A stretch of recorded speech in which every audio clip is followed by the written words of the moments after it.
In this week's video, I'm going to show you how I created this Wonder Woman cake. In this week's video, sorry, I've got a 2-year-old trying to crawl through my legs. In this week's video, I'm going to share with you how I created this Wonder Woman cake and also share with you how I create all my face cakes so that you can use my technique and turn it into any themed cake that you like. And that's coming right up. Coming right up!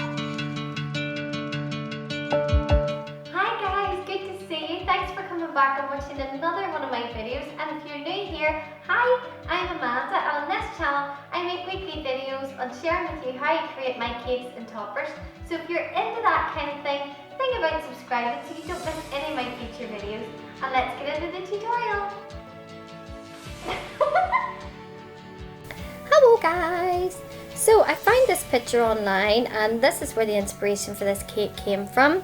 So I've printed it out and I made sure whenever I was getting it ready for printing that it would be around 8 inches, which is the same size as my cake board. So I've covered the board in red icing and I'm going to mark where I'm going to place the stars just with the star cutter.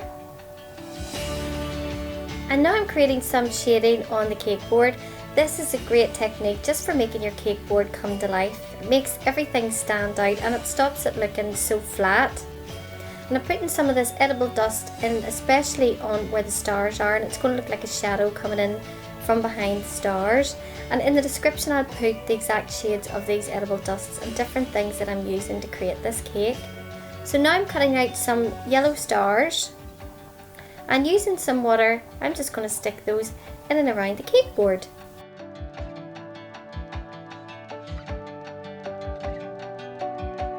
So now that your cake board's ready, just leave it to the side and we're going to get on to carving our cake. So initially I'm going to cut out the face and the hair. And then I wanted to cut out that tiny bit there whenever I looked at it again. And just place it onto your cake. I could have got away with baking an 8-inch cake, but I baked a 10-inch cake which was far too big. But in my house, 3 children, there's very little wastage, so it was much appreciated. And now you're going to ice your cake with buttercream, or you can use ganache. And this technique that I'm using to create a face cake is so easy and you can do it with any themed cake you want. I know I've chosen Wonder Woman, but whenever I take you through in the video, I'm going to show you how to create the facial features, and there's no reason why you can't adapt that to any type of theme that you want. So now I'm just putting the fondant onto the cake and smoothing it around. And once my cake, the fondant is smoothed onto the cake, I'm going to trim it and then I'm going to place my cake onto my nicely decorated cake board. So now we're going to get on to the most important part, and that is creating the face.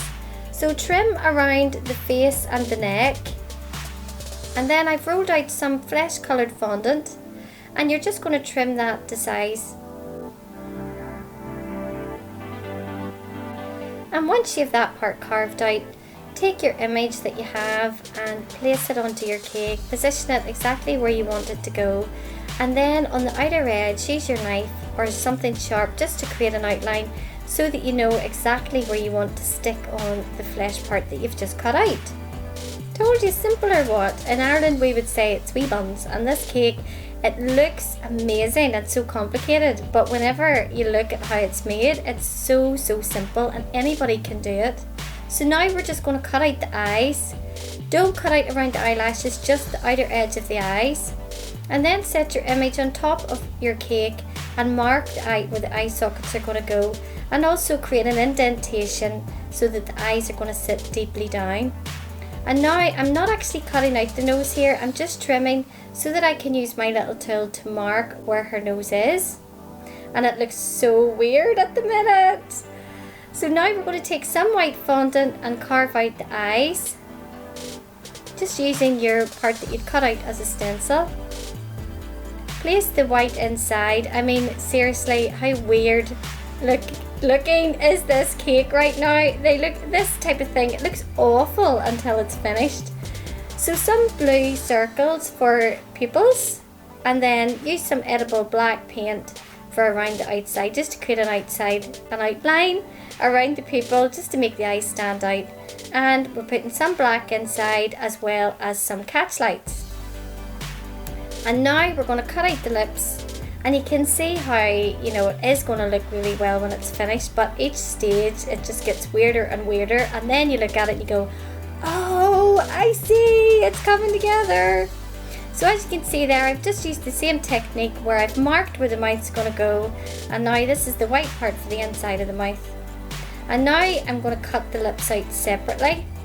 And using some red fondant, I'm just going to roll it and set it on top of the lips just to get a rough idea of shape. And then when I'm happy with the shape, I'm going to stick that on. And I'm doing the top lip now as well. And don't worry about getting the shape of the lips exact. As you can see here, normally it's once I set it onto the cake, I'll play about with it with the cake tool until I get the shape that I want. Make sure you watch this video right to the very end, because I'm going to show you different techniques how to make your cake really stand out and come to life. But I can't do that part right now. It's only at the end of the cake that I can do those extra wee bits and bobs that make such a difference. So make sure you stay tuned. Man, I can't have talk. I find it so hard doing these voiceovers. It's like trying to get everything in that I want to say within such a short space of time, and now we're doing the eyelashes and I haven't even started talking about that bit yet. So the eyelashes, roll a thin strip of fondant, cut out the outer edge as you can see, and stick the eyelashes on. You're just going to do that for all your eyelashes. Finally caught up. This is every video I do this to myself. I talk far too much, and I'm doing it again. So eyebrows, use your picture that you've printed out just as a guide and roll out some thin strips of fondant for your eyebrows. And once you're happy with the shape of those, stick them on. Wow, I've caught up eventually. And now this is the part, this is actually the hardest part of the cake, is the nose, because you know she can end up looking like Miss Piggy if you're not careful.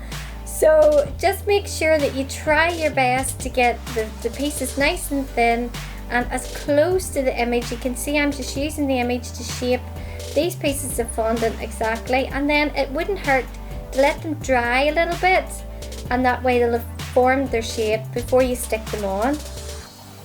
And you can see what I mean about Miss Piggy. When I first stuck this on, I made the part with the outer part of the nose far too curvy, and then I looked at it and I thought, excuse me. So I fixed the nose, as you can see. I've given her some blusher, and now we're going to cut out the hair. So you're going to cut out the crown and the hair. Oh, I was going to say I don't know what I'm doing here. This is just a little outline of black fondant. I forgot to do that whenever I was doing the face. So, sorry, I seem to be jumping all over the place. So use your image. I'm just going to cut out the inner part of the hair here. I'm going to leave the outside because it's going to just be shaped in and around the cake. So the inner part is where it has to be exact to the shape of the face. And even then, you don't need to worry because you can always trim bits and pieces off, as you can see. So in this image, Wonder Woman has like a blue kind of highlighty thing going on, which makes the hair really stand out. So how I achieved that was I've rolled out a thin strip of blue fondant, and I've just cut off various strips of blue and stuck them on in and around where the hair is. I'm just looking closely at my image and trying to imitate where to place the blue strips. And now I'm using my knife to create some hair-like indentations, and I'm placing some smaller pieces of blue on top of the pieces of black that haven't got blue on them as well. And we're going to do the same side, we're going to do the same for the other side. And as I say, don't forget to keep watching because we're going to create the crown next and also bring her lips and parts of her face to life. And I always think that's the most exciting part of the cake, when you see the final bits and pieces coming together. So you're again just using your image as a stencil. Cut out your crown shape, stick it onto your cake, and then use your star cutter that you used on your cake board and just mark where you're going to place your star. I find it easier to mark things rather than just sticking them on and hoping for the best. And this is the really good bit. This just brings the cake to life.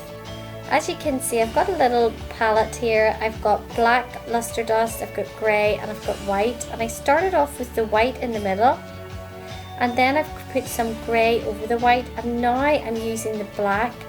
And you can see this is just amazing. It just makes the cake, it's like wow.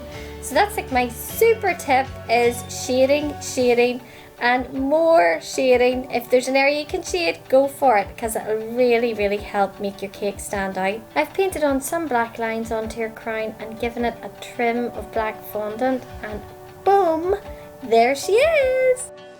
Like this video, make sure to give it a like, and I don't know, maybe think about subscribing if you haven't already, and I'll see you in the next one. Bye! My name's Amanda, and I'm here to